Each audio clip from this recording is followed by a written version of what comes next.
Dando play a esto ya no hay vuelta atrás, así que bienvenidos a esto que es el episodio número 14 de Podcast Diseño de gerardocuellar.com.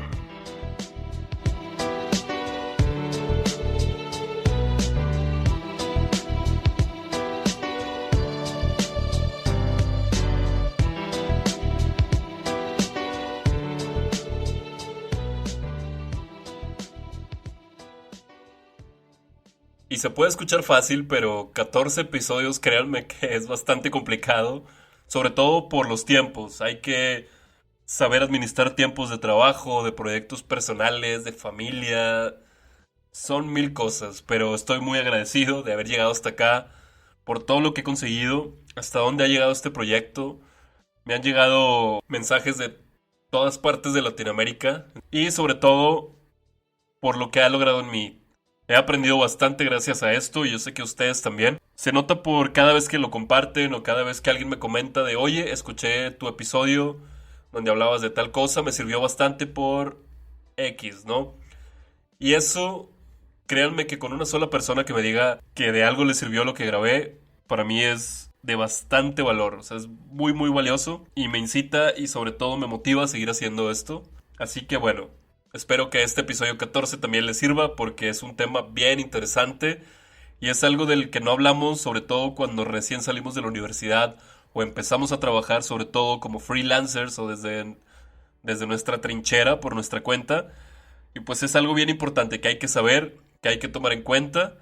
Estoy hablando sobre cómo cobrar como diseñador gráfico y sobre todo cómo hacer un brief. Eso es imprescindible para trabajar. Y en este episodio 14 va a cambiar un poquito la dinámica de cómo estamos acostumbrados a este podcast. No voy a mencionar primero la herramienta de la semana porque va implícita dentro del tema principal. Así que vamos directo al grano. Quiero primero que imaginemos cómo trabaja un chef, un pastelero y un doctor. ¿Qué confianza te daría un doctor si llegas y sin preguntar cuáles son tus síntomas, te da una pastilla milagrosa para curar tu enfermedad?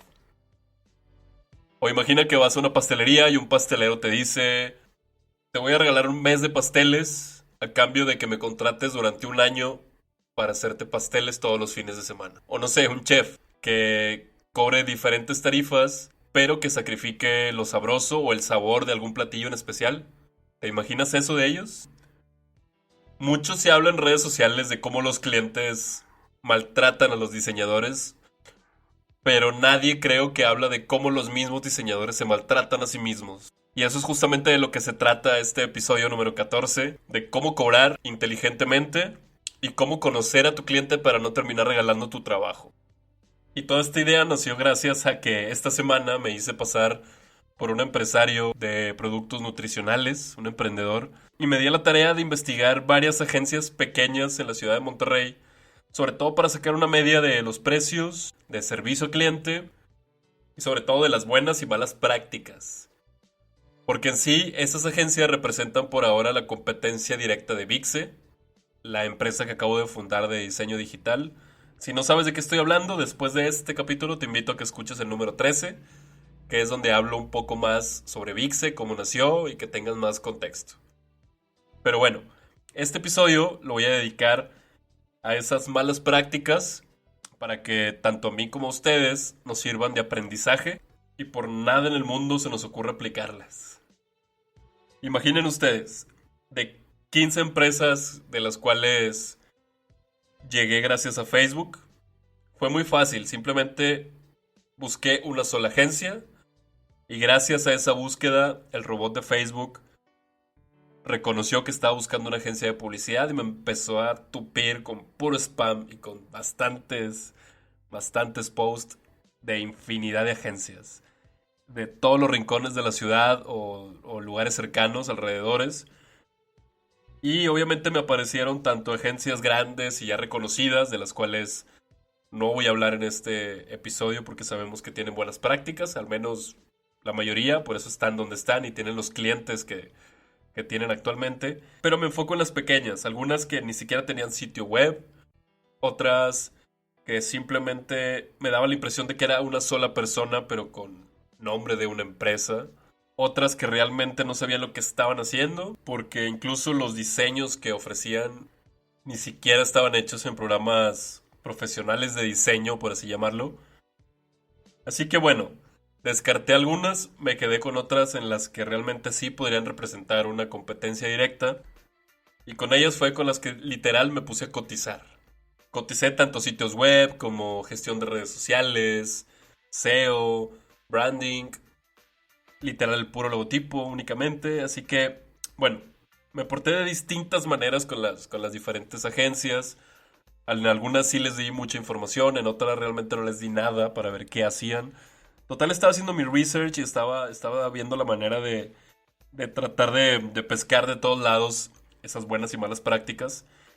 Pero un constante del que me topé en la mayoría de las agencias que coticé fue que no utilizaban una metodología correcta o realmente no hacían las cosas como el deber ser. ¿Por qué? Porque a la hora de cotizarme, literal, únicamente les platicaba que necesitaba un sitio web para unos productos nutricionales en base a hierbas. Fue lo único que les dije. E inmediatamente, en cuestión de 1 o 2 horas, ya tenían mi correo, un brochure de la empresa, el portafolio, que igual de cierta manera está bien. Pero lo que me llamó la atención es que ya tenía una cotización completa del proyecto. O sea, es decir, ya tenía precios, ya tenía lo que incluía el sitio web que me ofrecían, en cuánto tiempo. Y sobre todo, lo que más me llamó la atención es que tenía unos términos muy ambiguos, había muchas dudas que yo tenía tomando mi papel de emprendedor o de empresario de productos nutricionales. Y también algo que me llamó mucho la atención es que los disclaimers que debería tener esa cotización, tales como el no incluye hosting y dominio, no incluye pauta en redes sociales, pauta pagada, etcétera. Todo ese tipo de disclaimers me los hacían vía inbox o vía WhatsApp o no me los decían, tenías que preguntar. Entonces, de cierta manera, esa falta de información se volvió para mí un foco rojo y es una mala práctica que no debemos de hacer. Una, porque la información a tu cliente siempre debe estar totalmente completa y sobre todo tienes que tener una comunicación continua. Siempre que entregues algo con una cotización, con algo que incluya un proyecto que vas a realizar con él, siempre mantén una comunicación humana o mínimo por teléfono, si no están cerca, un Hangouts o un videollamada, etcétera. Sobre todo, ¿para qué? Para aclarar todo ese tipo de dudas. Nunca obvien nada, tanto como clientes, como diseñadores, como trabajo en equipo. Lo peor que puedes hacer es obviar algo. No pasa nada si preguntas y simplemente si le preguntas a tu propio cliente si tiene alguna duda, si le quedó claro, si prefiere que le expliques algo más a fondo, con todo gusto. Eso significa una excelente manera de tratar bien a un cliente, un servicio al cliente efectivo, el hecho de que no lo dejes con ninguna duda, que le expliques todo, todos los procesos, los entregables que le vas a dar al final del proyecto, del proceso, y todo eso va a sumar puntos para que tu cliente te vuelva a contratar, ya sea que trabajes como diseñador freelance o que seas una agencia, una empresa, que simplemente sea un colectivo de diseño que está buscando trabajos como freelancers, pues te puede servir bastante, ¿no? Algo que de cierta manera me alarmó y llamó mucho mi atención. Y llámese de 15, realmente fueron 4 las agencias que hicieron eso. Es que literal, y créanme, estoy hablando de la manera literal, regalaban su trabajo. ¿Cómo? Pues por el simple hecho de que una empresa o un cliente se quedara con ellos en un iguala mensual de mínimo 5 o 6 meses, te regalaban un mes de trabajo. Y sí, lo escucharon bien, un mes de trabajo. Y ese mes incluía el paquete completo. Diseño de piezas para social media, video, sitio web, whatever, ¿no? O sea, era regalar trabajo de una manera impresionante y no entiendo cómo hacen eso. Una, porque muy probablemente los dueños de esas agencias no sean diseñadores y simplemente no entienden el trabajo que implica hacer todo eso. U otra es que realmente no reconocen y no valoran de cierta manera, y valga la redundancia, el valor de un diseñador. ¿Por qué? Porque ese es de los activos más caros y obviamente de los más redituables en una agencia. Todo el desarrollo de las piezas de diseño. Y de cierta manera lo estaban o no de cierta manera, sino de manera literal, estaban regalando todo un paquete que en su nivel más básico actualmente en el mercado debería de costar entre 35 y 65 mil pesos mexicanos. Y de cierta manera podrán decir que eso representa una competencia agresiva de precios entre tantos competidores que existen hoy en día, porque hay miles de agencias y miles de compañías, sobre todo aquí en la ciudad. Pero de cierta manera los más afectados son los diseñadores. ¿Por qué? Por la misma razón de esa mala competencia o muy agresiva competencia de precios.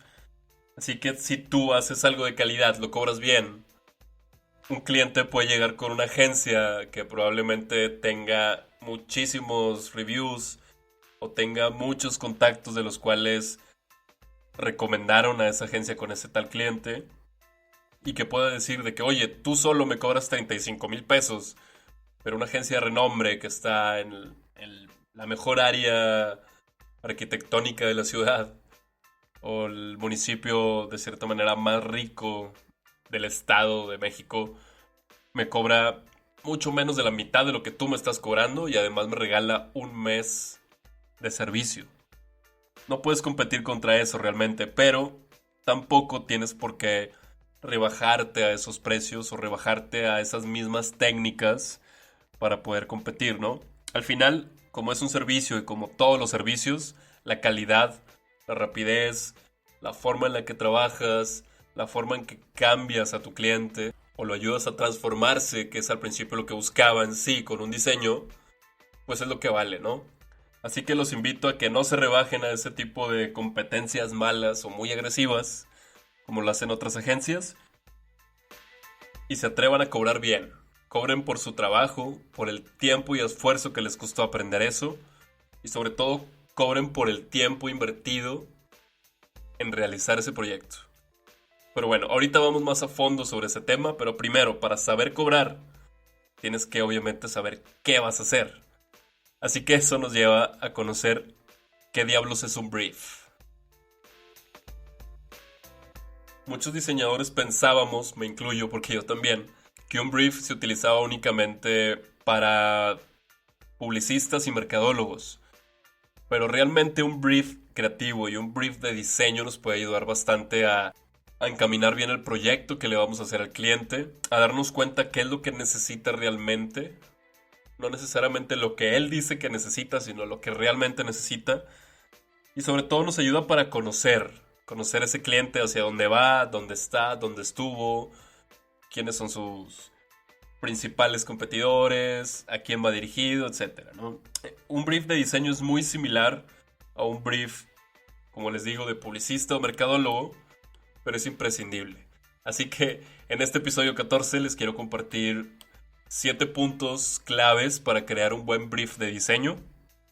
Ojo, quiero decirles primero que no se dejen engañar por esos leaks y esos pseudo profesionales de internet que te venden la plantilla para hacer un brief exitoso y cumplir tus sueños con los clientes y etcétera, ¿no? Los que todos conocemos y que únicamente lo hacen para captar leads. No, lo primero que les quiero decir es que no existe un template efectivo para un brief porque cada brief es diferente. No les vas a hacer las mismas preguntas a un pastelero que a una empresa que se dedica a la metalurgia, por ejemplo, ¿no? Y obviamente no va a hacer las mismas preguntas un solo freelancer a una agencia que representan 100 diseñadores y creativos trabajando en una oficina, ¿no? ¿A qué voy con esto? Me refiero también al lenguaje que utilizas. Obviamente el lenguaje con el que te comunicas con los clientes, que te comunicas con tus propios empleados, tiene que ser muy congruente con lo que comunicas tú en tu publicidad o en tu sitio web. Entonces no es el mismo lenguaje de una empresa a otra. Así que eso también cambia. Pero bueno, lo que no cambia es el objetivo clave de un brief. ¿Qué diablos es un brief? Pues es básicamente un resumen de tu cliente. ¿Quién es? ¿Cómo lo contactas? ¿Qué hace? ¿Para quién vende? ¿A qué se dedica? ¿Hacia dónde va? Y sobre todo, ¿qué es lo que necesita? Imagínense, por ejemplo, esas agencias a las que únicamente les dije que era un empresario emprendedor de productos de nutrición con hierbas y ya me estaban cotizando un sitio web completo. ¿Dónde quedó ese brief? No saben qué tipo de hierbas vendo, no saben incluso si son hierbas ilegales, no saben si realmente necesito un sitio web o una aplicación, no saben de dónde soy ni cómo contactarme, únicamente tienen mi correo. Bueno, ustedes saben hacia dónde voy, ¿no? El hecho es que son 7 puntos claves que les voy a compartir a continuación para que los usen como base para ese brief. Y obviamente, dependiendo el lenguaje de su agencia o de su proyecto, dependiendo también el lenguaje del cliente, la relación que tengan con el cliente, pueden ir alimentando cada vez más ese brief para que sea más efectivo. El punto clave número 1 para un brief es cómo puedes contactar a tu cliente. Llámese correo electrónico, también teléfono, qué plataforma utilizan para videollamadas, ya sea Hangouts o Microsoft Teams, Microsoft Skype empresarial, etc. También debes de tener más de 2 o 3 contactos que no sean directamente la persona con la que estás tratando el proyecto, sino pueden ser sus compañeros más cercanos del mismo equipo. ¿Para qué? Para que el momento en que existan dudas puedas acudir a más de 3 personas y no obviar cosas, como les digo anteriormente. Otra cosa importante también es conocer su sitio web, sus oficinas.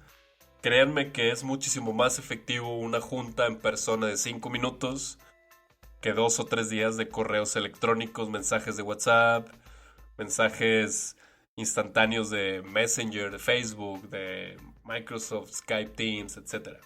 Así que nos quedamos con que el número 1, el punto clave para un brief es cómo contactar a tu cliente de inmediato.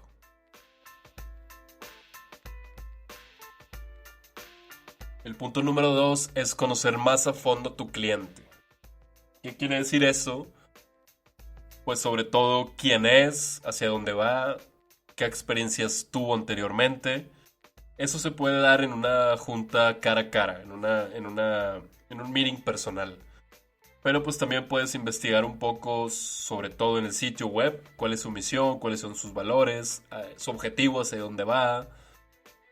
Aquí es importante también, como es un brief de diseño, es imprescindible, si tienen un manual de identidad, pedirlo en ese momento. Buscar todo tipo de documentos que te puedan servir para conocer el cliente, cómo se comunica, qué colores utiliza, cuál es su concepto gráfico. Eso es bien importante.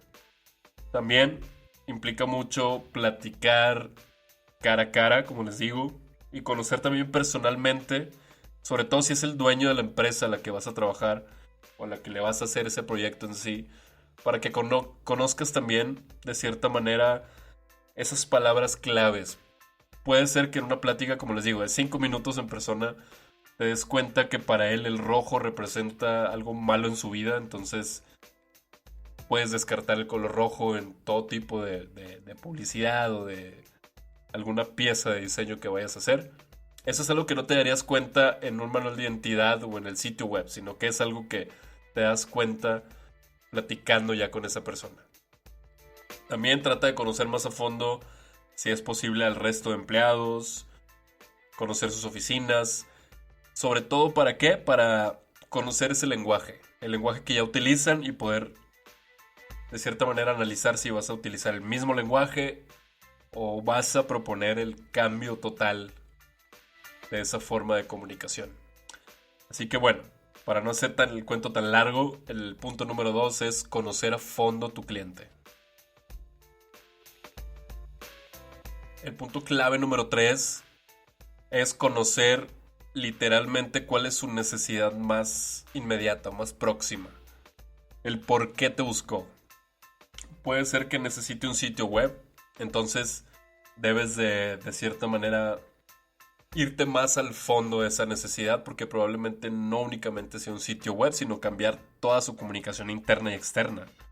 O puede ser que necesiten no un sitio web, sino simplemente un landing page más sencillo para cubrir cierta necesidad específica. Y ahí es donde entra el hecho de que tú conozcas su necesidad específica y puedas proponerle cosas en base a tu experiencia y conocimiento. Ahí es donde tú le puedes decir de que, ok, tú quieres un sitio web, pero no por el hecho de venderte todos mis paquetes o todos mis servicios, pero tú lo que realmente necesitas es esto.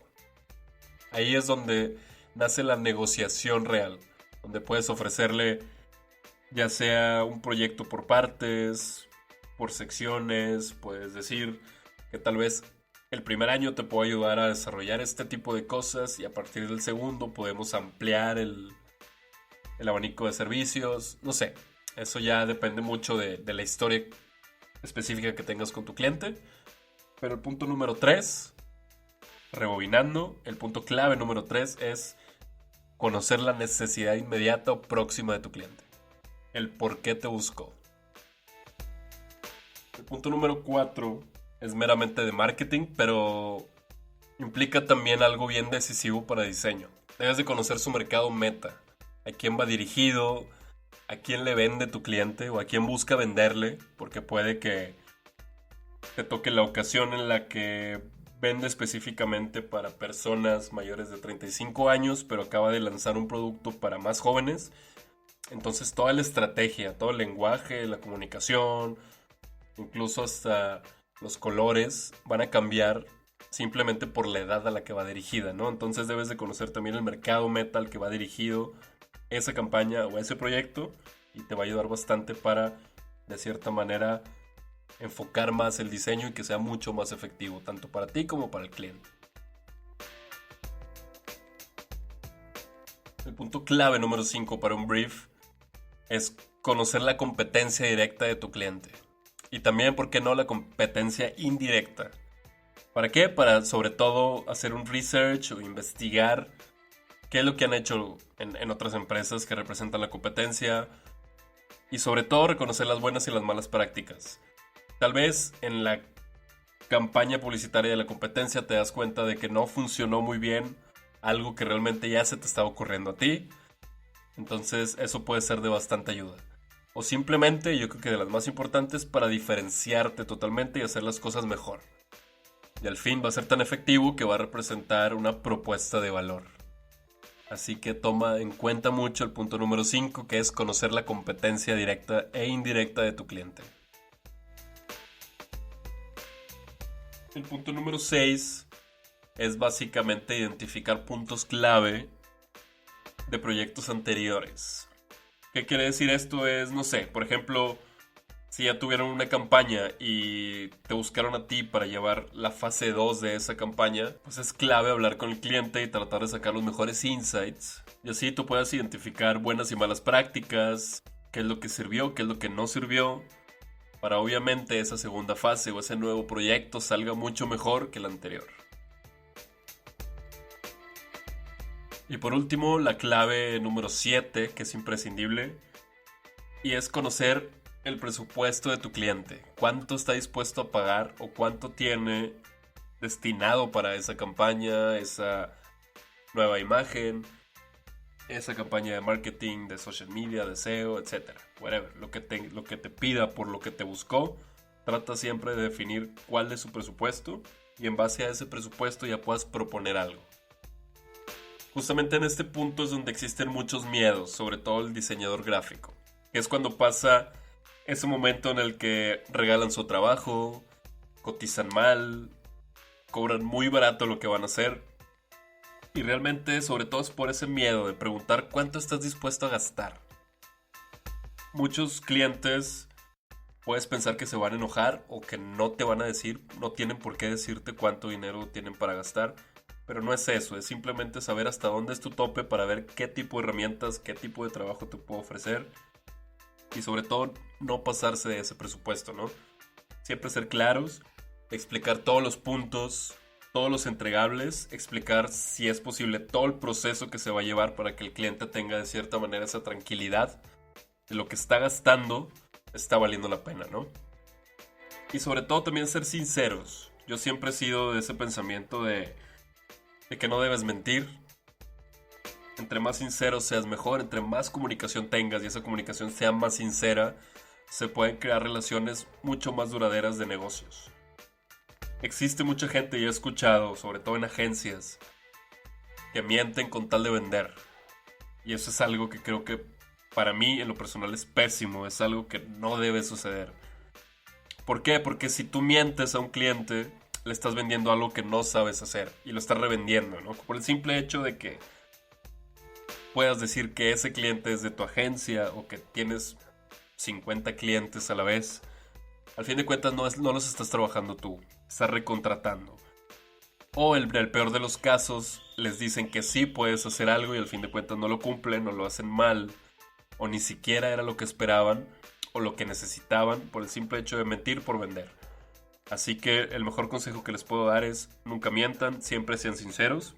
Si hay algo que no se puede hacer, se puede llegar a un acuerdo para contratar a alguien más, para incluir a alguien más a ese equipo y que puedan trabajar en conjunto, ¿no? Para, al fin, lo que se necesita es cubrir una necesidad y la manera más profesional y más sincera de hacerlo es con simple comunicación.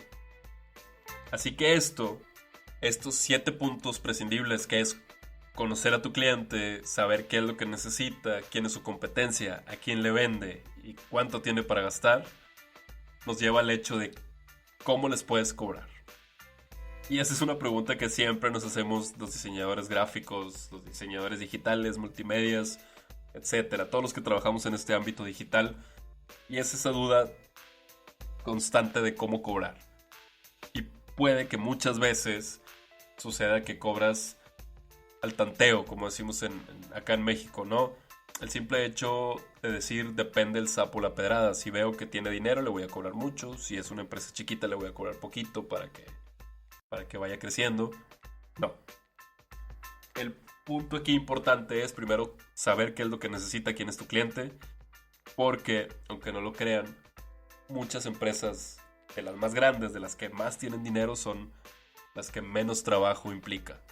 Y a veces las empresas más chiquitas, probablemente sea una veterinaria o un consultorio dental, por ejemplo, que son de 3 personas, son las que más trabajo de diseño, más trabajo de gestión, más trabajo incluso hasta de consultoría necesitan. Entonces implica muchísimo más trabajo, como decimos en México, más talacha, una empresa chiquita a una empresa grande. Y al final terminas cobrándole muy poco, o como las empresas que les comenté, que terminan regalando su trabajo de un mes por el simple hecho de que no se vayan. Y ahí es donde debemos de definir precios por hora. ¿Por qué por hora? Porque un diseñador o cualquier profesional que se dedique a lo digital, y me atrevo a decir que cualquier profesional en muchos de los ámbitos, debe de cobrar por lo que sabe hacer y el tiempo que se tarda en hacer eso. Por ejemplo, un logotipo animado no es más caro por el hecho de haberlo realizado en After Effects, sino por todo lo que implica detrás, ¿no? El hecho de tener el logotipo, si es necesario vectorizarlo, preparar esos vectores para Motion Graphics, meterlo a After Effects y sobre todo también investigar ese logotipo dónde lo van a ver. Si va a ser un scroll down rápido en un sitio web, pues tiene que ser una animación rápida que sea entendible. O si va a ser, por ejemplo, su aparición en el homepage, en la primera plana, pues puedes aprovechar para hacer una animación más compleja, ¿no? Que impacte más. Todo ese conocimiento implica, obviamente, gastos que tuviste en el aprendizaje de ese software, pero sobre todo también las horas de trabajo, que implican no únicamente la ejecución de ese logotipo, la ejecución de esa animación, sino todo el proceso de conocimiento detrás.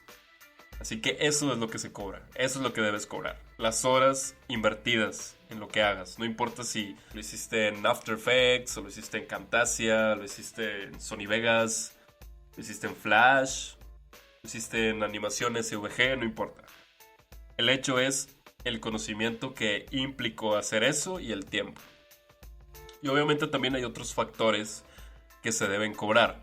Por ejemplo, si eres una agencia o eres una compañía que se dedica al diseño digital, tienes una oficina muy bonita en el centro de la ciudad, en la cual pagas una renta, pagas servicios, pagas de cierta manera prestaciones superiores a tus empleados para que los tengas contentos y trabajando bien, trabajando felices, pues todos esos gastos fijos se deben de incluir también en lo que cobras por hora.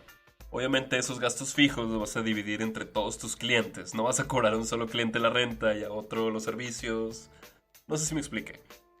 El punto es que también dentro de esos gastos fijos implican las licencias de software, el aprendizaje, el gasto en aprendizaje ya sea de tutoriales o que estás pagando alguna suscripción mensual a un sitio como lynda.com donde te puedes capacitar constantemente.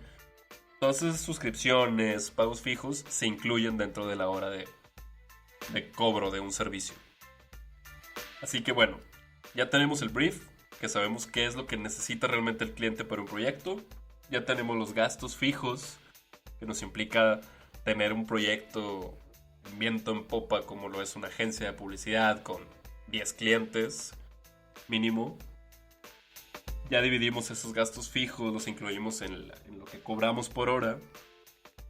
Lo que sigue es lo más importante, que es tu fee, que es tu ganancia. ¿Cuánto vas a ganar por realizar un proyecto del que tú eres experto, en el que vas a solucionar un problema de una empresa y de la cual esa empresa está dispuesta a pagar? Pues bueno, ya haces tu cálculo y dependiendo de ese cálculo tienes que hacer un research de cómo está la competencia directa en el mercado. ¿Para qué? Para llegar a una competencia justa. Esto quiere decir que no cobres ni de menos, pero que tampoco cobres de más. ¿Qué pasa si cobras de menos? Pues sucede lo que pasó en las empresas que les cuento al principio de este episodio, que literal regalan su trabajo.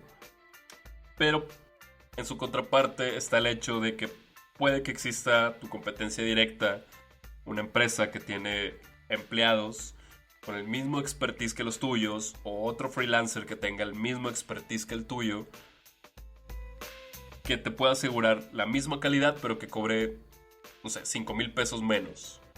Ahí es donde debes de, como decimos acá, parar las antenas y decir, ok, él cobra tanto, yo puedo cobrar aproximadamente lo mismo, o puedo cobrar más, pero buscar un valor agregado a eso. ¿Qué le puedo ofrecer de más que el otro o la competencia directa no le da? Que probablemente pueden ser atención íntegra en cambios. Puedes incluso ofrecer otro tipo de cosas sin regalar el trabajo. Eso ya te lo dejo a ti de tarea. Pero busca también ese valor agregado. Al fin de cuentas, tú como freelancer o tú como agencia o como empresa, pues son una organización que lo que necesita para diferenciarse de otra es dar un valor agregado. Y sobre todo, el objetivo principal, que es obtener un fee, obtener una ganancia, que sea rentable. Entonces, tienes que hacer todo este proceso para que al final puedas definir una propuesta de valor. Y ya para finalizar este episodio número 14, quiero dejarlos con un consejo. Por favor, siempre sean sinceros con su cliente, mantengan una comunicación constante con él y no tengan miedo de preguntar. Eso es uno de los principales miedos que siempre sucede, sobre todo en un brief. No tengas miedo de preguntar si a ellos les ha fallado algo, si han fallado ellos, si han tenido problemas de alguna índole o algún tipo con alguna agencia. ¿Para qué? Para que puedas reconocer las buenas y las malas prácticas. Eso es imprescindible. Tienes que saber en qué han hecho bien y en qué han hecho mal para no repetirlo. Y si lo han hecho bien, es para hacerlo mejor de lo que ya lo hicieron. Así que bueno, racita, muchísimas gracias por escuchar este episodio número 14. Esto es Podcast Diseño de gerardocuellar.com. Y antes de irme, quiero invitarte a ti que estás escuchando esto a que seas parte del programa Sponsors Creativos, que es básicamente una campaña basada en Patreon, en la cual tú puedes donar a partir de $3 y puedes ayudar a que este proyecto llegue más lejos. Y con ese dinero recaudado, puedo también comprar licencias de software que posteriormente voy a reseñar en otros episodios, o también comprar libros que puedo reseñar para ustedes y pues que juntos podamos aprender. Al fin de cuentas, el objetivo principal de este proyecto es el aprendizaje, que todos aprendamos algo nuevo cada episodio. Así que bueno, también te pido de favor, si estás escuchando esto en tu plataforma favorita, ya sea en Spotify, Apple Podcasts, Google Podcasts, iVoox, Stitcher, etc. En cualquiera de las plataformas en las que estás escuchando esto, por favor, te pido que dejes una valoración, que comentes y sobre todo que me ayudes a compartir para poder llegar a mucha más gente y tener más aprendizaje todos juntos. Y también te invito a que visites el sitio www.gerardocuellar.com, donde podrás encontrar más a fondo el tema que vimos el día de hoy y también el resto de referencias y links de los otros episodios anteriores dentro del blog. Y sin más, mil gracias a ti por escuchar este episodio. Nos vemos en el episodio 15. Esto fue Podcast Diseño de gerardocuellar.com.